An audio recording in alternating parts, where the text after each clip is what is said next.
Hello,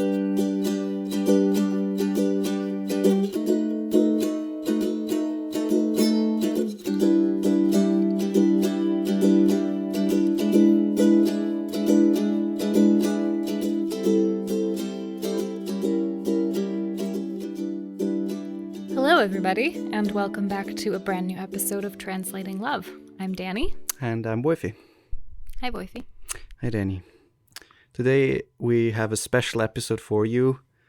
We don't want to go into details because we will hear it like in a few seconds. But with everything that's going on in the US and basically worldwide right now, with all the protests against the hatred and the systemic racism, and the killing of George Floyd, we thought it would be nice to give someone else a voice and share his opinion and his experience on it. So who we have on the podcast today, we called my friend Brandon from Milwaukee originally, where I'm from. We went to high school together, and he lives in Minneapolis right now, so he's kind of in the heart of where it all began a few weeks ago. And as a Black man living in Minneapolis, but also growing up in a very segregated city in Milwaukee, he has a lot of insights to share, and he's very lovely to talk to. And I think that our main point is that we wanted to bring some sort of knowledge to anyone out there who doesn't understand what's going on and what needs to be done on our side. Yeah. Let's get into it. Let's call Brandon. So on the phone, we have a very special caller from Minneapolis in Minnesota. Is that right, Brandon? You're in Minneapolis? Correct. Okay. And Brandon and I met in high school and played in the jazz band together and so a while back. And band so class. I might have even met you then. Is that possible? Yeah, it's possible because Woifi, Brandon, I don't know if you know Woifi, and I met at Tosa East, and his class came from Austria. Yeah. His English class came to my German class, and they spent a few days at our school. And so he shadowed me, basically. He came around and followed me around. So it's very possible he came to a band class and maybe you were there. But no way. Okay, I didn't even know that. Oh, that's pretty cool. Okay. Yeah. So first of all, thank you for being on the podcast. We're really, really excited to be able to talk to you. Yep. Yeah, I'm looking forward to this. And I don't know, maybe you can just start by introducing yourself and just a little bit about who you are, who Brandon is, and then we'll get into it. Mm-hmm. All right, cool. Well, I'm Brandon Clayton, live in Minneapolis here in Minnesota. I'm originally from Milwaukee, which is where, as Danielle alluded to, we first met back in high school. I guess my journey has been somewhat interesting. I grew up in the city of Milwaukee, but I went to high school in the suburbs in a city called Wauwatosa. And so I got to see, the contrast between, how things were run in Wauwatosa versus how things are run in Milwaukee. But what's interesting, and I guess this kind of plays into the greater topics that we'll get into, is like, living in Milwaukee, I didn't realize that Milwaukee is the most segregated city in America until I left Milwaukee. And somebody else actually had to tell me that, like, who doesn't live in Milwaukee, because came to college in Minnesota, and they were like, "Hey, oh, you're from Milwaukee? Milwaukee's one of the most segregated cities in America." And I was like, "No way!" And I had to really think about it. And then the more you think about it, it's like, okay, the East Side is like where the Latino community is. North Milwaukee is where African Americans and the Hmong individuals are, and then Wauwatosa is where white people are. And it's like it's so normalized, I guess, that like you don't even realize that it's a thing, until you step outside of it. And I think that's kind of, for the greater white America, sometimes it could possibly, some of these institutionalized and systematic race issues are so normalized, the little microaggressions and these, this and this and that some individuals may not even realize that it was happening until, now with COVID being what it is, and the world being at a kind of a standstill, you're kind of forced to face the music of what's really going on, and see that like there are these injustices that are happening. But yeah, so that's a little bit about me, and my background and kind of how, I was blinded to some aspects of what was going on systematically. And now I've been educated, and I'm hoping to try and educate others on, the greater issues. How was that for you as a kid? So growing up, especially in the Tosa school system, because I'm the same, I didn't realize that it was one of the most segregated cities. I didn't realize that also until I moved, when I left Milwaukee. And I was also told that. I was told like, oh, you're from there. And I hadn't really thought about it until, and you're right, once you leave, that's when you start to notice those things. Yeah. So how was it for you, like growing up in the school system and especially in Tosa, where it's a very, very white area? Mm-hmm. I think I was fortunate, given that, like, the people that were in my class, and some of the people in the class above, such as yourself, and then some of the people in the class below, but especially the people that were in my class, seemed to have more of a, if I like you, and more of a genuine approach, as much as I would like to say that, not like to say, but as much as it would be convenient for this conversation to say that, I went to school with a lot of, racist or whatever people, that's not really the case. And it's become more and more prevalent with what's going on now, which I am grateful for, because so many people that I did go to school with have reached out, have asked how can they help, have been sharing, the information, have been going to the protests. And so I think might be unique to, the generation in which I went to school with, where we kind of more so cared about the individual than the greater society.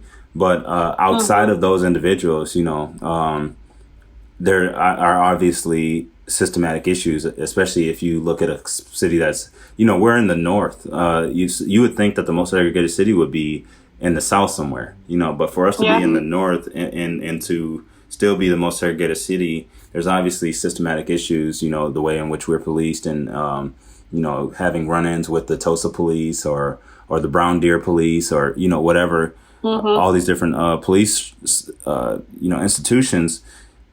There's a lot of issues, but I think I have to say that I was fortunate to have grown up and to have gone to school with the individuals that I went to school with. But I still every day, was reminded that I'm still, a black man with the black issues, given that I grew up in the heart of Milwaukee, like we're in, for those who don't know, Milwaukee is, or at least when I was there, was top 10 in murder capital of the United States almost every year that I lived there. And so going to sleep to, gun shots and trying to determine whether it's a gunshot or a firework, and hearing police cars all the time, it was just the norm. And it kind of speaks to, go ahead. Where in Milwaukee did you live? North Milwaukee, so not too far away from Washington Park. Okay. Mm-hmm. Yeah. I follow a couple of black creators on Instagram, and they have been posting obviously the last couple of weeks a lot, and about their experience growing up and how they experienced racism and all the stuff in their lives that is obviously different to white people experience their childhood. And one thing that stuck with me was like he said that he remembered the day his father and him sat down and he had the being black talk or being black in America talk. So I have a question, like, is that a thing or how did you came across that issue, or how get you taught like that there is something you have to look out for, or I don't know, because it's as a white male in Europe, you just have no whatsoever idea of that. Yeah, I've definitely had that conversation. I remember in I think it was first or second grade, I was doing a paper on Martin Luther King, and my mom, through having conversations with my mom about Martin Luther King, she laid out how life in America is different for black people, and she talked about how my A is equivalent to my white counterpart C. So basically saying that I have to work harder in order to be, quote unquote, taken seriously and to achieve, the heights in which I feel like I should be able to achieve. And then I remember getting to middle school and high school and like really having to decide whether, when you're black and you can speak proper English and you care about your academics. It's a lot of people like to say, "Oh, you're the whitest black person I know," and which speaks to systematic issues and preconceived notions about what it is to be a black person in America. But when you're in middle school and you're going through an identity crisis, as far as, because everybody who's in middle school goes through that due to puberty and whatever, it's hard to understand. Am I really being black right now because they're saying I'm not black, and whatever, and am I being too good in school? Am I actually even smart? You know what I mean? You go through so many things where you're trying to like compare yourself to your black counterparts as well as compare yourself to your white counterparts and figure out where can you fit, and is it acceptable to be smart, and is it acceptable to be, achieve certain academic, accolades. And I don't know, it's very difficult to navigate, and especially in Milwaukee. I mean, Milwaukee's rated one of the worst places. I think it's number one worst place for a black male to grow up. And I mean, there's so many, we had Scott Walker for however many years, and he has done nothing to help the educational system. And then we have, where there's poverty, there's crime. And so, and because crime is a byproduct of poverty. And so there's few programs that are designed to try and help fix the poverty situation. There's, our educational system continued to crumble, through the time that I was there. And there's just like not enough resources. We're policed, we're jailed at a high rate, we're suspended and expelled at a high rate. And then you have all the influences telling you what it means to be a black person in America, which are in a lot of ways, toxic prejudice, like to say, oh, you don't sag your pants, you don't, speak in a weird way, or like speak with slang, a whole bunch of slang, and you're actually good in school and you know how to articulate yourself, so you're not black, and so now you're trying to figure out, am I black or not? And so I don't know, it's really difficult to try and navigate that, especially as a young man, and a lot of individuals who don't have, a positive influence or role model in their life don't know how to navigate that properly. So I don't know, it's just a lot, man. But to answer your question, yeah, I did have that conversation, and so do just about every other black person had that conversation about what it is to be black in America and how things will be different, how you have to interact when if a police is, asking you questions, how you can't, if you go into a department store, people are going to follow you. Don't look suspicious. If you go in a department store, don't want to buy anything, how do you make it known that you don't have anything on you, and you're just walking out, because they'll try and say that, oh, you stole something just because you went in and didn't purchase anything, when that's kind of like a normal thing. No, not everyone goes into a store and walks, and actually buys something. So I don't know. There's just so many things that you have to think about, and so many instances and interactions where you have to question, the intent behind someone's, stare, intent behind someone's question, intent behind someone's quote unquote compliments. It's just, it's a lot to, have to go through every single day. Yeah, it's as I said, it's insane, especially in Europe. You don't have an idea as a white male living up in growing up in this privileged sacred country, especially Austria, and you have no idea like how it is in like in America. And America is like from like the outset this great country with those amazing opportunities, obviously, and we always, like at least a couple of years ago, we always saw it as like this awesome thing where we want to go and I don't know, maybe make a career or even just like have a great holiday. And like, I don't know, from the outside, America always seemed like this awesome place. And then obviously you meet those people and you experience their I don't know, you hear their experience, and you all of a sudden see, okay, there's way more behind all of this talk.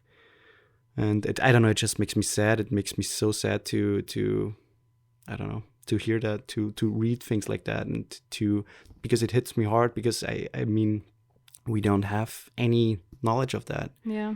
We don't get any like. Well, especially where we are, we're in the very, very small town. Yeah. We live outside of a bigger town, but it's still pretty small. Yeah. And where we are, think Wauwatosa times 50 in terms of how many white people there are. I don't think there's maybe 2 black families that live in our town. Yeah. And what's so insane to me is that even with everything happening right now with the protests in the US, there are some protests happening here for the Black Lives Matter movement. But if you talk to anyone over the age of 40, even in their 30s, people think that the only problem going on in the US right now is the COVID stuff. Yeah. And that the protests that they're hearing about are for the virus. Yeah. Because that news is not coming here. No, everything about Trump comes here, but only in regards to what he says about the virus. Yeah. And it's pretty insane to me, the amount of, or I guess the lack of knowledge. Yeah. That's what it is. It's a basic lack of knowledge that should not be there. Especially, I mean, we in Europe have this history of World War II and all that stuff that went on, and especially there we should be more aware of like injustices and like systemic racism like that, and it's happening here too, under the covers obviously, but it's just it's just heartbreaking. But that kind of brings us to the next thing, like growing up with friends and like relationships. How, I mean, there has to be a difference obviously, but how did you experience like differences, or were you like in a friend circle where they all were like, I don't care what you look like, I don't know, because I guess children especially can be mean or cruel, I don't know. Yeah, I think that like I said, even before all this happened, you know, when I came to college, the number of people that like would tell me, "Oh, I'm so glad high school's over. I hated everyone I went to school with," and I didn't have that same experience, you know. And so it kind of baffled me that so many people really hated where they went to school, because at Tosa East, for better or for worse, you know, obviously we still had some issues, but overall it seemed as though it was like a community where you could kind of be who you were. And I was in the band, I was in academics and all that, but people still kind of accepted me as me, and I didn't have to necessarily feel like I had to. I think by like sophomore year, I felt like I got comfortable with who I was, and after that, people just kind of like accepted it. So I think Tosa East might be different than other schools, because I don't think it was the same at Tosa West. I was gonna say, I bet the experience at Tosa West was very different for a lot of people. Yeah, I really don't think it was the same at Tosa West. I think Tosa East was just unique, and even just like the years that we were there, because since we left, there's been a bomb threat, and a lot of other things that have been going on over there. So I don't know what's been happening since we left, but like the little 3 or 4 year period where we, were there and our classmates were there, I feel like we were in a good spot. So I can't complain from that standpoint, because I feel like we just had a safer community at Tosa East the years that I was there. Now, since we left, it's been different. At Tosa West, it was different. At other schools, it was different. Within the Milwaukee public school education system, so not Wauwatosa, but Milwaukee, it's way different. The educational quality is subpar at most of the schools. There's a lot of things that are going on outside of Little Tosa East when we were there that are problematic. But when we were there, it was pretty okay. And like I said, the people that I went to school with have all reached out. I've seen, a lot of people going to protests that have been, they'll ask me how can they get involved. I send them a link to donate, and they actually donate, and such as Danielle, she has me on this interview right now to, spread awareness over to Austria. Sorry. And so I think I was fortunate, but not everyone has that experience. And I think that is the bigger thing that we need to get to, is that there are a lot of individuals who are in positions where they don't feel as supported and they don't feel like they have as many allies walking amongst them, who they can turn to remind them that, there is still some good in the world. But during this COVID time, I feel like, or during this recent protest, what has been the most, I guess, encouraging is to see the number of people actually using their platform and vocalizing and saying like, all right, we really need to put it into this. This has been happening in America for 400 years, from to varying points. Obviously we've made some progress, but when you really look at it, to say that it's 2020 and we're still being killed, by police at such an alarming rate, and to see that like black people are locked up, for 20% longer sentences than white people for the same crime, to know that, black people, a black person with a clean record, is less likely to get a job than than a white person who has a felony, and to know, if I turn in my resume and you turn in your resume and my name sounds black and your name sounds white, you're more likely to get that job. Looking at redlining and the effects of that, and how, they have blocked us out of being able to purchase real estate, and make it more difficult for us to obtain a loan in order to buy properties. Just to see how many different ways we've been systematically oppressed, it's bigger than just my particular, good story or bad story about how I grew up. It's an issue that has been affecting a lot of people and continue to affect us, as the years go by. And so until we actually take a stand, which we have been recently, and I'm hoping that we can keep our foot on the pedal and keep going, until we make a stand and we actually make, recompense for the wrongs that we've done, this will continue to happen.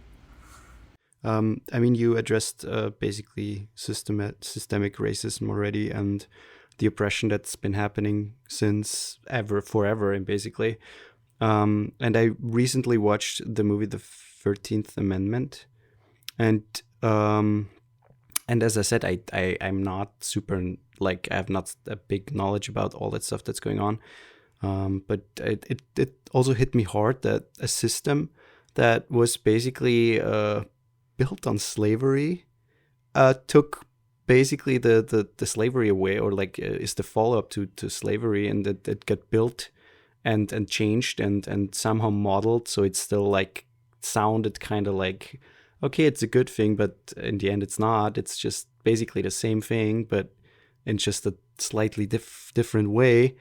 And then, as you said, the problem with black people being locked up way longer for crimes that shouldn't be even a crime, or not even. Even things like having marijuana on you. Yeah. There have been countless numbers of cases of black men being arrested and found with marijuana on them, and they do 15, 20 years for that. Yeah. And a white guy's like, oh yeah, it's just don't do it again. Yeah. And as I said, it hit me hard, because it's reality. It's not something that you would think it is, but it is, and it's horrible. Yeah, and and to speak to that, it's that's data that will never be able to be captured. So we can only go off of how the sentencing goes down when someone is sentenced. But the number of people that throw a house party with a bunch of underage, individuals, I'm sure most people in high school went to a party where there was alcohol, and some of those people went to a party where the cops came. In a lot of instances, I feel like when it's a party with a bunch of white individuals, the cops come, they just tell everybody to go home, no arrests. But if that is a bunch of black kids, all of them are getting arrested. And so because there's no way to capture that data of how many people are able to get away from, or get let off with just a go home, I know your mom, just don't do it again. There's no way to capture that. But even just if you look at the data of, when people are arrested for the same crimes, we go to jail for longer sentences. And then you look at the war on drugs and how, number one, they put drugs into our community, what bothers me about, conversations about, black on black crime and the war, and drugs in our community and all those things. We don't have connections to get guns and drugs, at the rate in which they were being found in our community. Like we're not connected to, El Chapo or some cartel or somebody that can bring in drugs and guns. So in order for all those drugs and guns to pop up, somebody had to put it there, and then so those drugs and guns come in, they work to get people start getting hooked on these drugs. And now you have destroyed a whole nother generation in community. And then you bring in the police to arrest people for being on drugs and using these guns. And so now you have a whole new prison industrial complex stream that's coming in, where a lot of individuals are getting locked up. And then the black men are getting locked up at a higher rate for these things. And when they go to jail, now that leaves a family that is without their father in the house. And so now you have a generation of individuals who will now have a new set of trauma and issues due to the fact that they don't have a parental, like a father figure or a positive male role model in the house to help lead and guide them. And so it's just like, it's so systematic in the way in which, every little piece connects in order to keep us systematically oppressed, Yeah. And then when you get locked up and you get a felony, you are now not able to vote. So it impacts our ability to change the world from that standpoint. And then you're also not able to get a job, or not a good job. And so in order to try and provide for your family now that you're out, if you're only getting a job at McDonald's that pays $6, $7, $8 an hour, that's not going to cut it. So what do? You go back to what ended up getting you in jail in the first place, because that's the only way you can make quick money. It's really unfair. And until you unpack all the things that go into the behaviors in which, people who are, built on survival and forced into poverty, in many instances, until you get down to the nitty gritty of why are people doing these things. And then you look at the systematic ways in which that lead them to doing those things, the conversation is never going to progress. So I'm just glad that I think those conversations are starting to happen, where people are understanding, like, when you leave people and you abandon them and you systematically oppress them, they are going to have to try and find a way to survive. And so now there are a lot of companies who, for whether or not their intention is to just like keep the heat off of them, or whether their intention is truly to help, but you have a lot of companies who are now trying to invest into the black communities and community development programs and things like that. So I guess that's a good thing, but that's only happening because we have been protesting and rioting and doing all these things. In your Instagram video, when you went, I think you did a live video and then you posted it later, you had said something about, which I totally agree with, how these things tend to happen and people get on board for 3 weeks, 4 weeks, and it slowly throughout those 3-4 weeks fades away.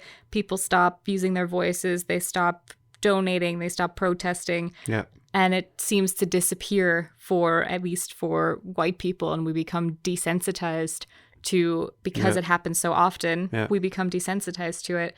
Do you feel any different this time around? Do you feel like it's more powerful in the sense that it won't be that 3-week scenario?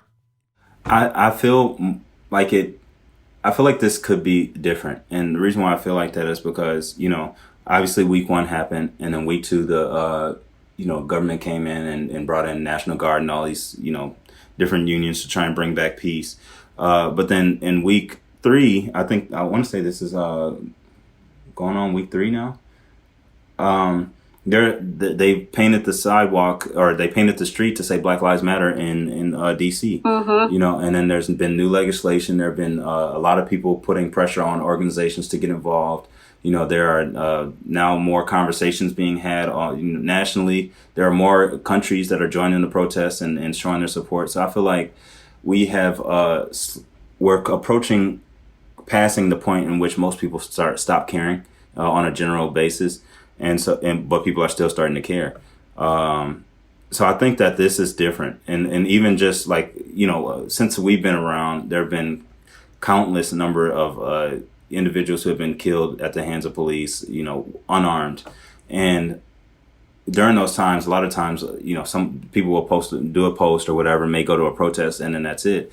But this time, there have been people who are, like I said, have reached out to ask questions, ask how they can get involved. There have been people who have talked about how they've had a lot of uncomfortable conversations with their family members who are racist or have inherent bias.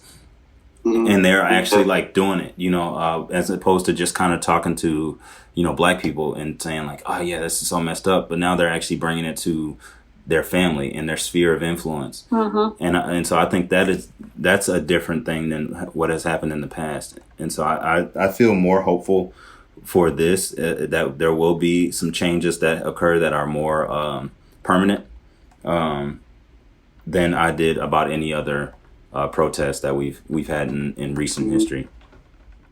I think it's also the sheer amount of people worldwide going onto the streets during lockdown, basically they're not allowed to go to the streets, but they take it to the streets. They protest for a cause that is coming from America, but it's a worldwide problem, I think. And it's really powerful. I mean, in Vienna, there was 50,000 people on the streets. 50,000 people. Australia, a lot of people, and they have a massive issue with racism too. And I think it's really powerful. And I think that shows that the majority of people want change. It's enough. We're at the point where it's been enough for a long time, but we're at a point we have to fucking change something. Well, and I think the fact that it's the elections are right around the corner, I think that's also going to be very beneficial, because the whole thing is still going to be so fresh in everybody's minds, where it's not something that happened last year or 2 years ago, where the presidential election maybe wouldn't have been as affected as it is now. It's everything. And with the virus, there's still, in the US, there's a lot of quarantine still happening and stay-at-home orders.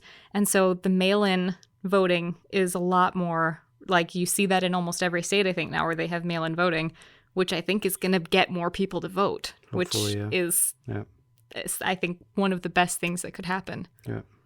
Yeah, and I think along with that, even beyond the presidential election, I think more people are starting to are starting to understand that your local politics are just as important, if not more important, than the national. If not more, Yeah, and so I think that as long, this is my only thing, is that as long as we are able to keep our foot on the pedal through the year, well, forever, but at least through the year, I think that we will be able to start voting people out of office who have been problematic, such as Mitch McConnell, Trump, Rand Paul, and, a lot of those other individuals who have been problematic and have been blocking progress for long periods of time. It's my hope that we will be able to get them out of office if we can keep our foot on the pedal for long enough to start getting people to vote and not go voting according.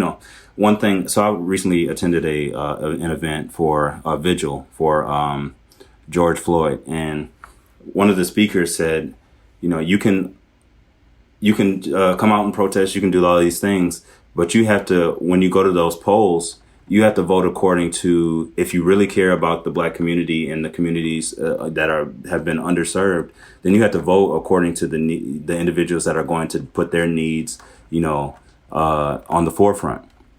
And so it's one thing to say, Black Lives Matter and to say you care about all these things, but when you vote so that you can get an extra $300 on your check instead of voting for someone that is willing to, or looking to implement changes within the communities or inner city communities to bring better education, more programs for youth to get off the streets, more access to better healthcare, more access to better food options. If you're not voting for someone that's looking to make that a priority, then you're still hurting the cause.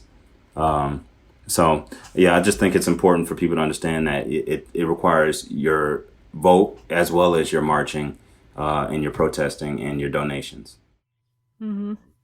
This is kind of, the whole thing is a sensitive topic, but the question in general, I think, is a bit more sensitive. But in terms of the police departments and the regulations on hiring police officers and training police officers, do you think that there needs to be, or should there be some sort of change in terms of they need to start fresh with new police and new people in the departments, or there needs to be more regulations where, just like in the food industry, somebody comes and inspects, there's inspections to make sure everything is up to code. Do you think something like that needs to be happening in the police departments?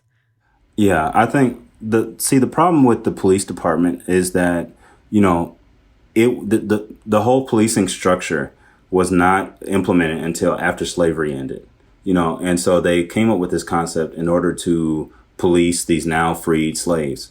And so because that is the foundation of the, whole police structure, there has to be a new foundation and it has to be reconstructed, because the whole purpose of the police department is to police Black and brown individuals. It's not really to police, the majority.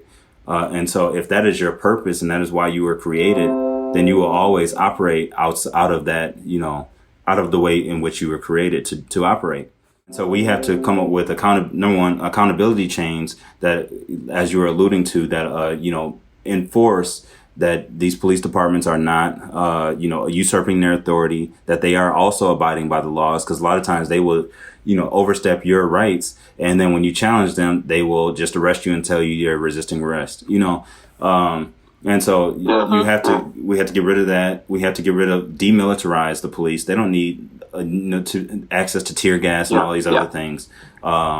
We need to basically put in policies to where it's de-escalation training and ensure that they are abiding by that prior to using any type of unnecessary force or deadly force. So if you're showing up on the scene and immediately pulling out your gun and shooting someone like they did Tamir Rice, then that is not okay. You have to at least try to de-escalate. And it's interesting that they seem to understand de-escalation tactics when the assailant or the individual, that they are trying to bring down is white. But when it's someone Black, they don't seem to understand or want or care about that. And I think there has to be, I've read that, the implicit bias trainings are not necessarily that useful, but I think that in addition, if you combine that along with these other things I've talked about, where they understand like, wow, I don't know why, but I seem to be more fearful when the person is Black than I do when it's a white person. And, to try and start challenging that. Some people obviously are just racist and they just don't care. But like for the people who actually just don't understand and they just,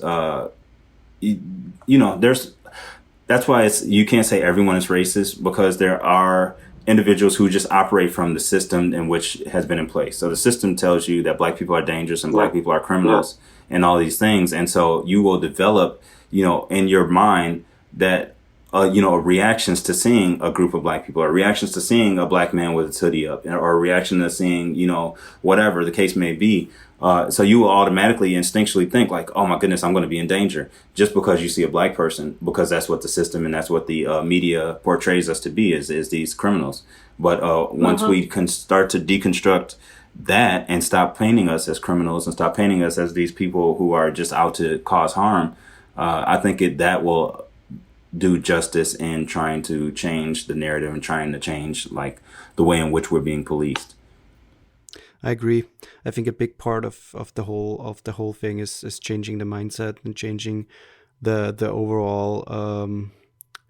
I mean, it's the whole thing, the whole system, but obviously the whole belief that a certain type of skin color tells you something about the person or whatever.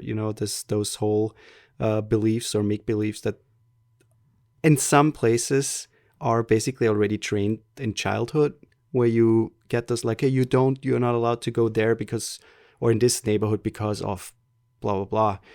So I think if that starts to change, and I see it already, especially with younger generations who are not only believing what the media is telling them, but also look into that and researching, and also Twitter and the whole, all of the sources where they can get a better look at a certain topic and especially broader look at the topic, is that they're changing their mindsets and like, okay, this issue is much bigger than they tell us, or the other way around. So yeah, that makes me hopeful. That makes me really hopeful. Yeah. I think just hearing people, especially, not just black people, but white people saying defund the police and, deconstruct the police. Like hearing that, I've never heard anyone say that, especially not in recent history, to hear people like actually making that a statement and making that like a legitimate push. And then seeing while, New York, they took away $150 million from the police department and are going to reallocate it to the, communities of color. Now, New York gives billions of dollars to the police department every year, so that's a very small fraction of their overall budget. But, it's a start. And so, but it's important for us to not take just a start as good enough, So I think that's why we have to keep our foot on the pedal, because a lot of times it'll be like, oh, wow, New York gave us $150 million. Okay, that's good. But like you have to look at the bigger picture of, that's a good start, but eventually they need to take away the budget that's buying up these military equipment, and whether or not they reallocate that to, training and doing investigation. Like there are tests that you can run to see which police officers are more likely to commit to abuse their power. And then there should be, a standard in which if a police officer has a series of, abuses of power or complaints, that he should be fired. You should not, like if you're in a position where you have, the possibility of affecting someone's life, positively or negatively, you shouldn't be allowed to continuously make mistakes, or not even mistakes, just continuously do things that are, overstepping your authority. And so until we put something in place, like what they do with the doctors, doctors are held to a high regard because they can literally kill someone. And if they do kill someone, they are disbarred or disbanded or whatever, and they're fired. And they may even go to jail. But that's not what happens with the police, because they have these police unions, which we need to get rid of. But that's another story. A lot of people, especially here, have almost no knowledge about the whole system and then how it works, and especially how bad it is for Black communities. Maybe you have some like topics that they can look into, or like I don't know, documentaries or just some books or anything that you can recommend that they can just look into. Okay, yeah. I would, number one, the documentary that you talked about called 13th on Netflix, I would recommend. But number two, look up the war on drugs. Look up the COINTELPRO, the way that they were monitoring all Black movements and, making plans to either break it up or kill the leaders that are in charge of leading the Black revolutionary movement. Look up redlining and how we've been blocked out of, being able to purchase real estate. Look up the school to prison pipeline and how that has really impacted a lot of Black men, especially. Look up statistics around the rates at which Black people are locked up. Look, I don't know, man, there's so many things that you can research to, I guess, educate yourself on what's really going on. And I guess those are a few. I'm sure I could recommend more if I just thought about it. But yeah, I think that'll give you a good start, at least to see how we're being impacted, they say that the only way to build true wealth, or one of the main ways to build true wealth, is through land ownership.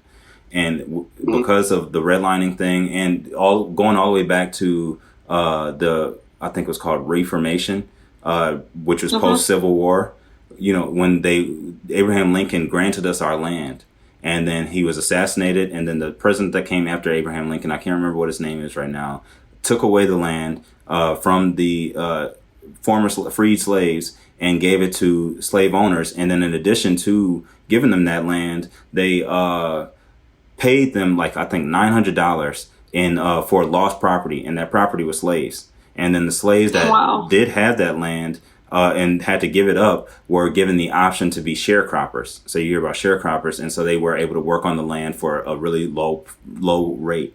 But like that's the beginning of a lot of families' wealth, and that's the beginning of a lot of poverty in which has stricken the Black community. And then you look up, like, when we start to build up again, like through the civil rights movement, then you see that they assassinated Martin Luther King, they assassinated Malcolm X, they broke up the Black Panther Party, which was formed as a combat to the KKK and the police brutality that we were experiencing. And so them doing all of that, to every group needs leaders and needs leadership. And when you continuously kill our leaders and you continuously bribe our leaders or do whatever, it makes it hard for a community to come together. And so I don't know, we've been attacked on every way. And look up Tulsa, Oklahoma, and how the military bombed this affluent Black city where we had doctors, we had banks, we had lawyers, we had everything that we needed to have a strong community. And they came in under false pretenses and murdered everyone.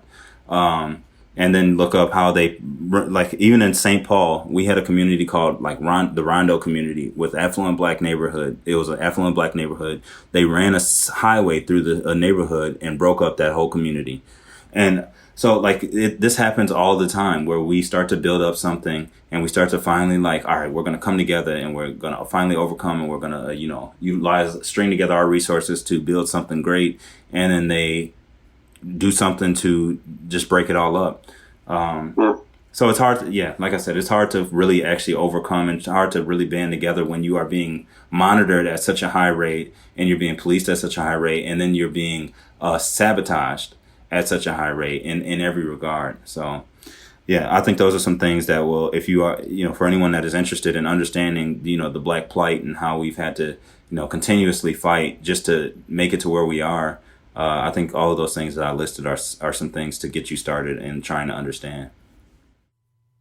That's great. Thank you. Yeah, thank you. I guess just before we end, we wanted to just ask if you had any final thoughts, anything that you want people to know or that needs to be said from either your standpoint or just as a general standpoint, if you have any final thoughts that you want to put out there. I think if I had a final thought, it would be, just understanding that we really do just want equality and peace. We're not, do you think somebody would want to complain about, a lot for the people who believe that racism is fake or that we're just, crying about nothing? Do you think that we would really want to complain about the same thing for 400 years? We really just want to live our life and be at peace and not have to worry about all of these systemic issues that face us. But until we get that, we have to continue to make our voices heard and we have to continue to push for change and we have to continue to, overthrow systems that are in place that are not, being fair or equal or equitable. But I think it's just important. And that's the reason why we say Black Lives Matter is because we're not being treated fairly and we're not being treated equally. And we are being, blocked at every hand anytime we try to progress. And so it's not to say when we say Black Lives Matter that all lives don't matter or that, any other demographics lives don't matter. But it's to say right now, our lives are being, blocked at a much higher rate than most others. And so until that is cleared up, until we finally can get this unity, that we're supposed to be the United States and we're not. And until we can become the United States and achieve the dreams that we promote and that in the images that we paint to the rest of the world, until that happens, we have to continue to fight and we have to continue to, make sure that this country lives up to the reputation that it portrays itself to be. Absolutely. Yeah, I agree. Could not have said it better. Yeah.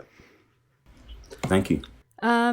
So I guess on that note, we will end it. If you have any specific charities that you particularly want people to donate to or that you think are, they're all important, but if there are any that stick out to you, you can let us know that too, and we can link it. Yeah, we'll link it in our podcast. Mm-hmm.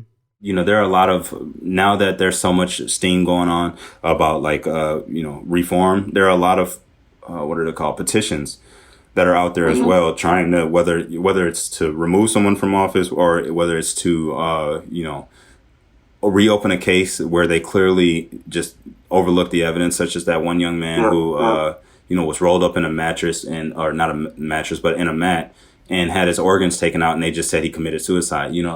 Reopening a lot of these cases to actually bring about some type of justice. There's a lot of petitions out there. And so I'll try and send you those, as well as, places in which people can donate, just to, at least try to contribute to bringing some justice. Well, thank you so much for giving us your time and your voice. And we hope that our questions weren't ignorant in any way. We want people to be more educated about it. And especially because we have quite a few listeners in Austria and Europe in general. Yep. I think that's another where people here are just uneducated in what's going on. And so just to have you on really means a lot to us, and we really appreciate it. Yeah, thank you. Thank you so much. Thank you guys for doing this. Just to say it again to you, although we as white people can never fully understand what you face every single day, we stand with you. Yeah. And you're heard, and we're listening, and you matter. Thank you. Thank you. I appreciate that. Means a lot. Thanks again to Brandon for sharing his time and his voice on this matter, and we so much appreciate all of that. And we hope that anyone out there listening has maybe a better understanding of what's going on. And all of the things that he recommended, we also highly recommend that you look into and look up to educate yourself, because that's a very important thing that needs to be done right now. Going to the protests is great, and sharing your voice that way and being a voice on social media, but donating and educating yourself on the problem is so powerful. Knowledge is power. Yeah. Basically trying to get rid of the root of the problem and not only fighting the cause. And for those of you in the States right now, vote. Not just in the presidential election, because sure, that makes a difference, but as we said, it makes more of a difference in your local elections. Yeah. They are important. Do not blow them off. They're so important. Yeah. For your sheriff department, for your governor, for your mayor, all of those things, your state officials, it matters. Yeah, it makes a huge difference. Yeah. So go out, vote, or do the mail-in ballot if that's what you have, but do it. Vote. And thanks again to Brandon for doing this. And please share this podcast with everyone, with friends, family. And if you can, please give us a review. Follow us on Spotify, Apple Podcasts, or wherever you listen to podcasts. And we'll also be sharing some links to where you can donate. Yeah. And we urge everybody to do that, even if it's a small amount. Yeah. It helps. Thank you so much. And until next time. Bye. Bye.